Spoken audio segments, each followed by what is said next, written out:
pretty sure it didn't cost $19,000 either. That's not a jab at, yes, it is a jab at Arkansas.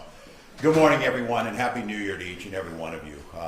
Grateful you're back here, and as the new year kicks off and we get ready for a legislative session, we've got the opportunity to build on Minnesota's successes. And one of the things Minnesota is well known for is a state that takes care of its people. We are known for having programs that enhance people's lives. They're known to be generous in what they do, and they have results, whether it be the top healthcare state or some of the best outcomes for children. Those programs make a difference. But like anything we see, as we see government programs or non-governmental programs, opportunity for fraud is always present. And as we've seen in Minnesota, and as the FBI has said, an increase of 21% of these financial crimes across the country from 22 and 23, we have to take that seriously. And while we are a generous state, we need to be very clear. And I think when people read this, these are not just financial crimes against the state and the taxpayers of Minnesota. These are crimes against children. And what we've seen in Minnesota is these crimes have basically targeted programs that either feed children or help children in need, like we've seen recently with autism services.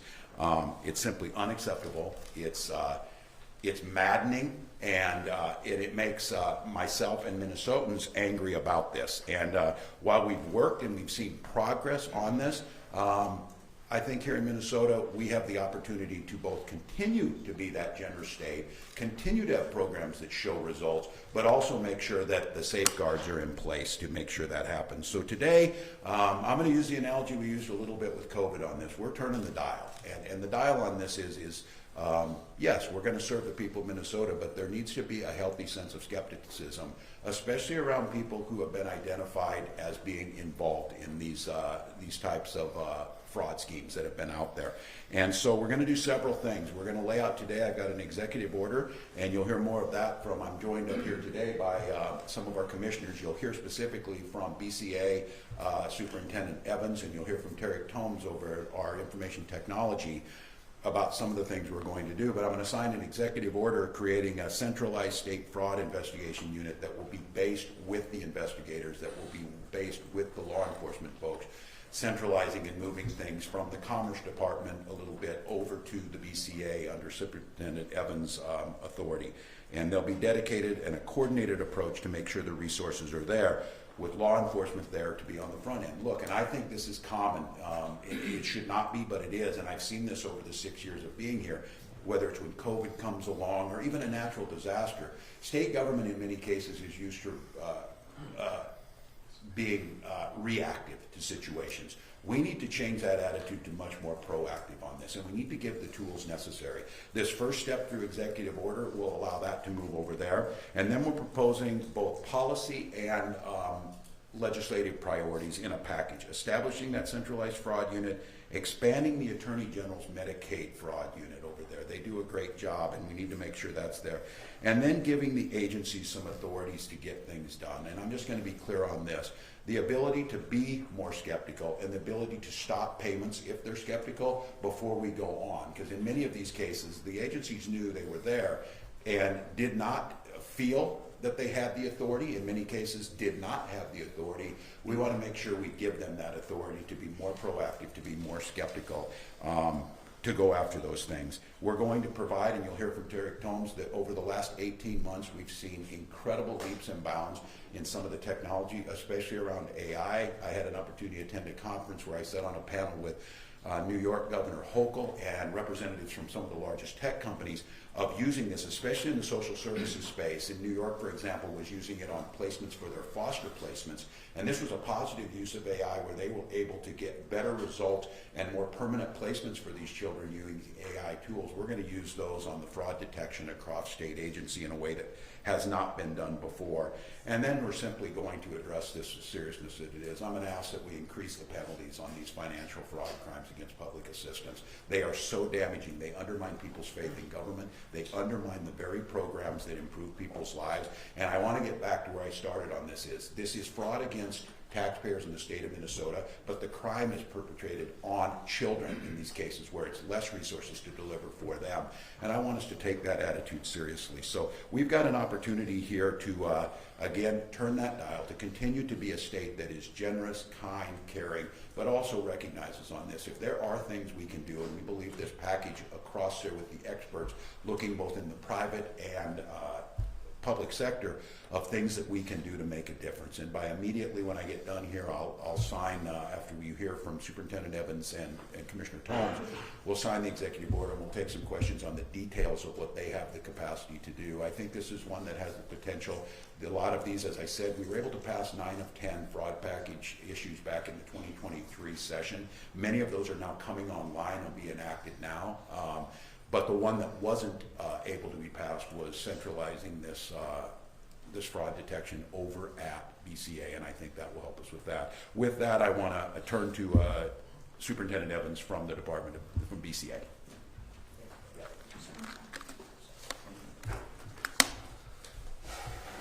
Well, good morning, everyone.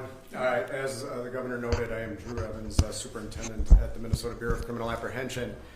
And today, with the creation of a unified BCA financial crimes and fraud unit section at the BCA, it's good news for state fraud investigations, it's good news for government efficiency, and it's good news for every Minnesotan. The BCA already has broad law enforcement authority to prevent and investigate crimes in collaboration with our criminal justice partners across the state of Minnesota. The BCA has a financial crimes section already that investigates financial crimes and fraud throughout the state. Our Commerce Fraud Bureau also conducts criminal investigations into insurance fraud and other financial crimes. Combining the resources and expertise of both of these agencies by creating a centralized criminal investigation section dedicated to financial crimes and fraud will enhance the state's ability to prevent, investigate, and prosecute a broad array of crimes involving fraud, including crimes of theft of public funds and defrauding programs administered by state agencies across Minnesota. That includes cases that are perpetrated against individuals, which has been part of all of our work previous to this combination. The BCA is uniquely positioned to oversee the new financial crimes and fraud section because we currently provide statewide investigative and specialized law enforcement services related to a variety of crimes and theft and fraud types of issues already. We have an array of resources that can be used in these complex investigations, and by combining these state law enforcement resources in a new law enforcement section dedicated to financial crime and fraud prevention, the state will improve consistency, transparency, and efficiency to combat fraud across the state. Bringing the state's top fraud and financial crime investigators together under that single structure pools our tools, expertise, resources to create a consistent process that will strengthen every single investigation. Creating consistency in policy, procedures, tracking, training to meet stringent national standards for complex investigations will help ensure as many cases as possible reach state and federal prosecution when somebody commits fraud against our entities. Combining our budget, support staff, workspace, and tools creates government efficiency that enables us to launch this unit with minimal cost to Minnesota taxpayers. Importantly, this move requires all state agencies as well to report to the BCA Financial Crimes and Fraud section for investigation any suspected fraud of a state-funded program. This new section will work together with other state agency programs, local and federal prosecutors, and other law enforcement authorities to address every report that comes in. This new BCA section will use its combined resources to go after bad actors who are committing financial crimes, insurance fraud, and fraud against state government programs with more resources than ever before. The BCA and our financial crimes investigators will continue to lead the Minnesota Financial Crimes Task Force, working with local, state, and federal partners on complex financial crimes involving large criminal enterprises. And investigators specializing today in insurance fraud will continue to partner with insurance providers to root out incidents where criminals obtain payouts for losses that never occurred. Fraud and other financial crimes harm every single Minnesotan, as the governor noted. They drive prices up in needed products, they steal our tax dollars, they reduce the availability of funding for needed services, cause increases to our insurance rates, steal people's life savings, and sometimes result in the loss of businesses that have served communities for generations. I'm confident today that the steps we're taking on the criminal investigation side will help prevent this from happening and create a deterrence so that we identify those individuals that choose to commit fraud in our government programs. It will help stop those people who commit these crimes from continuing to hurt our communities, and we will hold fraudsters accountable for their actions when they choose to exploit the generosity of Minnesotans. And with that, I will turn it over to Commissioner Tomes. Thanks. Good morning, everyone. My name is Tarek Tomes, and I am the State Chief Information Officer and the Commissioner of Minnesota IT Services. As the Governor has mentioned, and as Superintendent Evans just mentioned, fraud, and in particular digital fraud, has really become really pervasive in our society, and I would venture to guess that many in this room, in their personal lives, probably have experienced, or family members have experienced attempts, and certainly organizations and government being no different are huge targets. We are really excited to announce a proposed AI pilot to enhance fraud detection and oversight. We want to use artificial intelligence to help us spot potential payment problems before a complaint or claim is submitted. As payment integrity approaches have gone from retrospective years ago to prospective in the near past here, to now with the tools that are available to preemptive, we must leverage these new AI capabilities to protect services and crucial funds. State programs have long worked to address suspicious activity, and now we're taking it further by enhancing our tools and adopting a more advanced approach to proactively strengthen the services we provide. Our proposed pilot aligns with private sector practices, aiming to detect and flag unusual payment activity among Medicaid providers through the Department of Human Services. We will look to use machine learning and generative AI to gain deep data insights that will help us identify potential risk factors and spot early signs of fraudulent behavior. This pilot marks a crucial first step towards building this capacity across executive branch programs.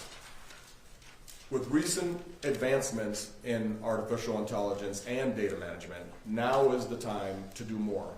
Fraud actors are using sophisticated tools and technology in their attempts every day. We have an opportunity to provide new tools and cutting-edge technology to enhance continuing oversight of Minnesota's Medicaid program, safeguard public funds, and establish Minnesota as a leader in data-driven fraud prevention. Thank you. Thanks, Commissioner. I'll sign our executive order, and then we'll all be glad to take some questions.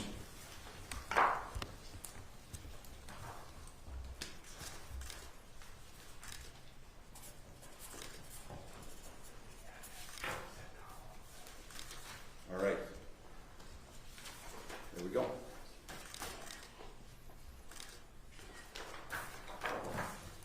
I would note, too, we're joined here by Minnesota Management Budget Commissioner Aaron Campbell and State Budget Director Anna Mingy to answer any questions if you might have them. And once again, grateful to the leadership we've seen here.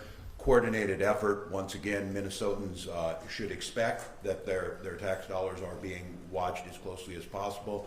And we should also have the tools to make sure that's happening, because I think many of you see this in just one of the things that we'll be able to use the technology, but human beings are seeing this. I think we just have to assume if somebody's involved in a fraud in one state agency, the left hand should know what the right hand's doing, and those folks should be flagged in every state agency. And I think the onus, as turning that dial is, the onus should be on those folks to prove that they're not doing the fraud in the other agencies. And I think that's one tool that I'm really looking forward to. And I would, before I take questions, I would just say the collaboration and the cooperation with the U.S. Attorney and U.S. Attorney Lugar's office has been incredible. We appreciate that. It's our hope that the next U.S. Attorney for the state of Minnesota picks up and moves forward on that together, because once that coordination starts to happen, because a lot of this is federal, and I saw this week, which I think is good, seeing the federal government address this, the issue around biosecurity and bird flu, which Minnesota will be a central part of this. They've changed some of the rules on that to make sure if you're receiving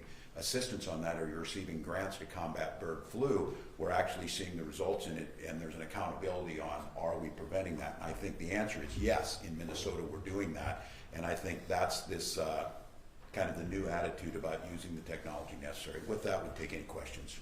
House Republicans have already come out and said this is, quote, smoke and mirrors from an administration that they say has allowed fraud to happen. They say they're going to introduce their own package in the legislature. That's great. I look forward to seeing it. Have you had any discussions with them about that? Yeah, well, anything they want. We put these things forward. They did not support this the last time around, but whatever they have forward, we're working with them on that. It's our goal to try and stop it as we had, continue to put people in jail who've done it. And so I look forward to working with them. If they've got good ideas, bring them forward. We'll gladly adopt them and put them in place. You mentioned that state agencies have not been skeptical enough, some might Yeah. say they've even turned a blind eye on occasion. Why has that been the culture? Yeah, I don't think it's turning a blind eye. I do think there's a tendency to see this, and you saw with this autism report, and I saw it with those folks out there. Look, we've seen a doubling of children seeking services of this, and I think it's pretty well known. Minnesota probably does this as well as anybody. And these good actors are saying, look, we're doing this well. It's helpful to us. You got to stop the bad actors, so we're continuing to do the good work. I think there's a tendency to, again, be, err on the side of we want to help, we want to get this money out. And you heard people, especially during COVID, get the money out, get the money out, get the money out. Anytime you do that, you open up the opportunity for fraud to be there. So I think it's probably a culture of generosity. I think it's a culture of being a little too trusting on this. And I'm saying that today is, I don't think those are bad character traits, but I don't think they're necessarily as effective in a time where we're seeing fraud increase. So turn the dial a little bit, and I'm asking them to be skeptical and give them the tools. I think all of you, I think it'd be human nature on this. If there's an organization that committed fraud in one state agency, I think we can assume they might be doing it in the other. Instead of saying, well, we don't have the tools and we're not legally bound. They filled out all the paperwork and they're all legal and they're able to do this. We need to cross across those things and say, yeah, but be skeptical. So I think it's probably cultural as much as anything. And I think the thing, look, you shouldn't get patted on the back for doing what you're supposed to do on this. I think the one thing is there are no state employees involved in any of this on the side of financially profiting from it, but they have a responsibility to try and stop it. And we're telling our agencies this, and I want to make this clear. Those who served in the military know this, that every single member of the military from the day they sign up to the day they leave has a responsibility to call a check fire if they see something unsafe. And what we're saying is the state agencies, empower your employees. If they suspect something, no matter if they're a clerk, if they're a payroll clerk, or if there's someone that's out there to suspect that, and then to just be a little more skeptical. Just go out and visit them. Go out and see them. Go out and say, look, this doesn't look right. AI is going to tell us this. I can't believe that they're able to do this in the way they're doing it. Then go out there and do that. So I can't speak to true. I think it's probably a little more cultural. That we're a generous people. We give more than any other state. We give to philanthropy and all that. I think there's a tendency of state employees to be good about this. I will say that we've checked every time following the law, that you're not turning a blind eye and cutting resources or cutting regulations. You got to follow the law. We're asking, let's tighten the laws up a bit here. Let's tighten up on the ability and make sure there's not as much leeway. You said that one of the elements of your package is giving agencies more authority to do some of this. What can't they do right now when they detect fraud? Because the argument is, to AJ's point, that they had the authority and they did not use it. No. So, there are a number of different ways in which the state makes payments, and their ability to stop payments depends on the type of payment. And so if it's a vendor, like a contractor, or if it's a grantee, in those instances we might be able to withhold payments. But there are other payments, like payments to individuals or payments to providers, where we don't have that ability. And so what we're trying to do is create consistency across state government, lower the bar in terms of when we can stop or withhold payments, and also, as the governor has mentioned, try to increase data sharing across state agencies so that each agency can benefit from information learned by another. Can you share a little bit about what, without getting too technical, why is there a difference between certain payments and not others? Like, is there a law that explicitly dictates one goes out immediately, or what does that look like? It's just how state statute is written around payments for contractors and vendors and grantees, as opposed to some of the other sections of law.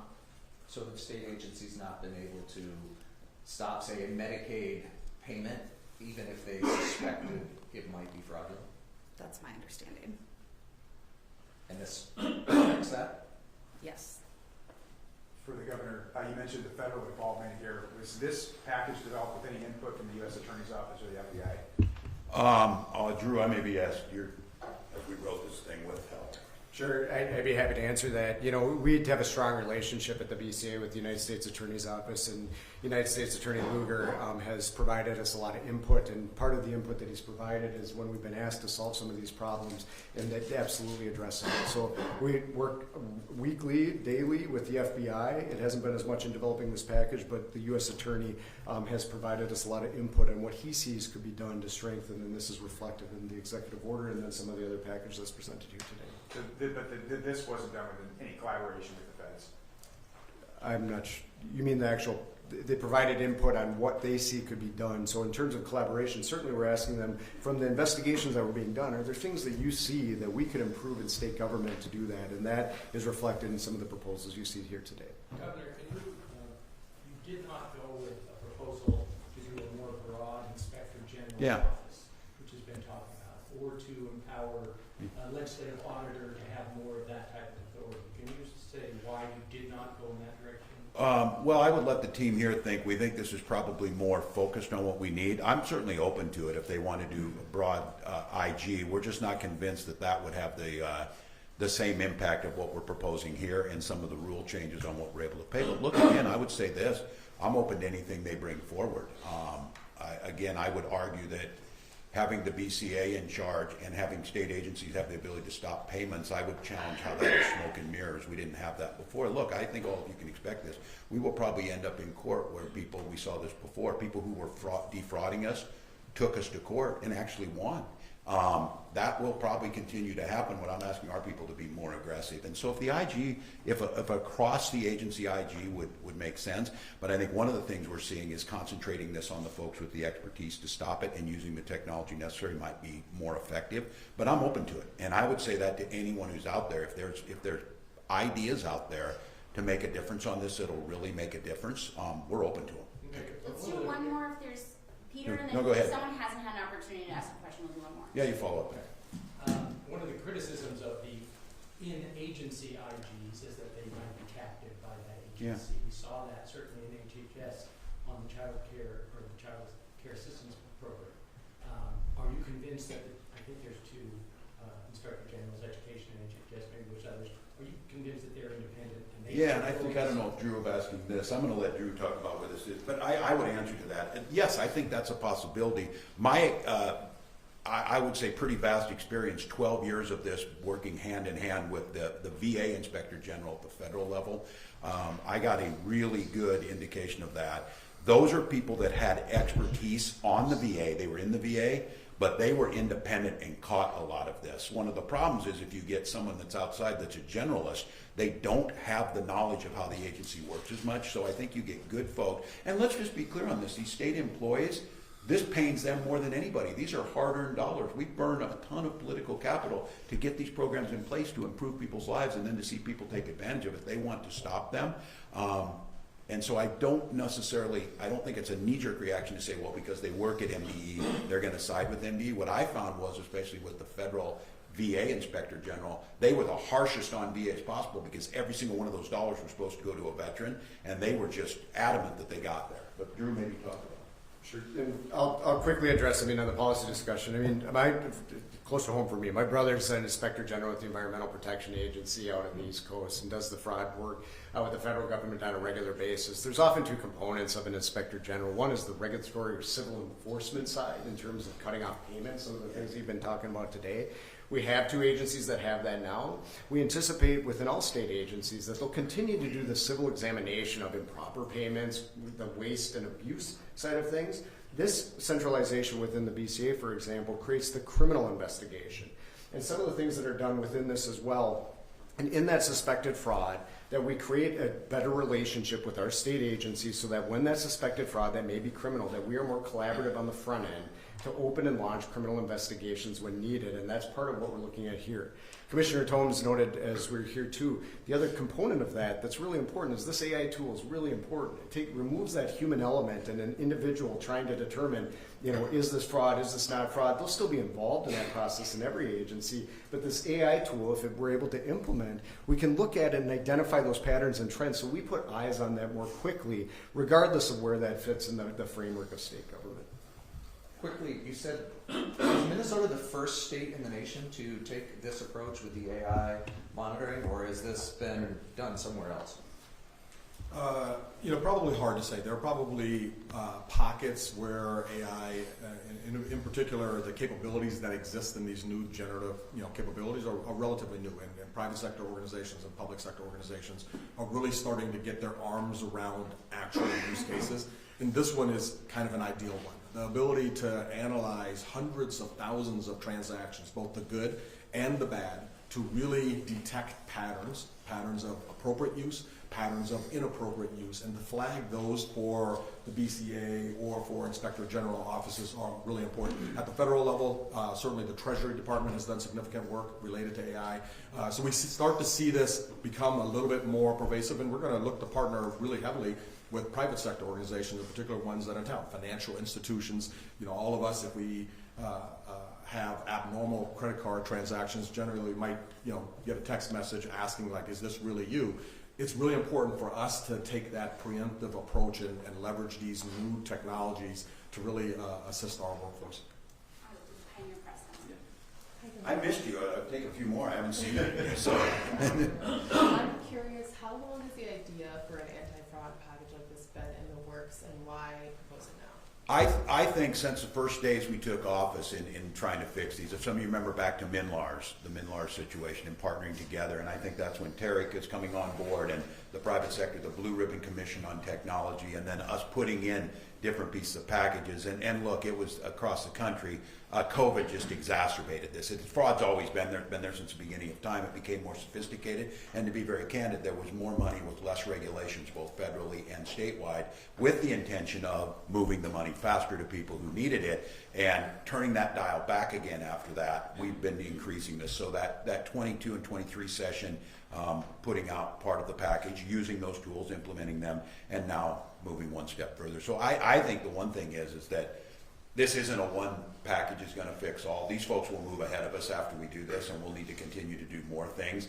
I think it goes back to maybe AJ's point on this is just the cultural or whatever's happening of how we view this. And I do think it's important that no state employee wants this to happen, and they're heartbroken by it. But as I said, it jeopardizes all of our work if we don't tackle this, and making sure that the criminals who did this, these are criminals.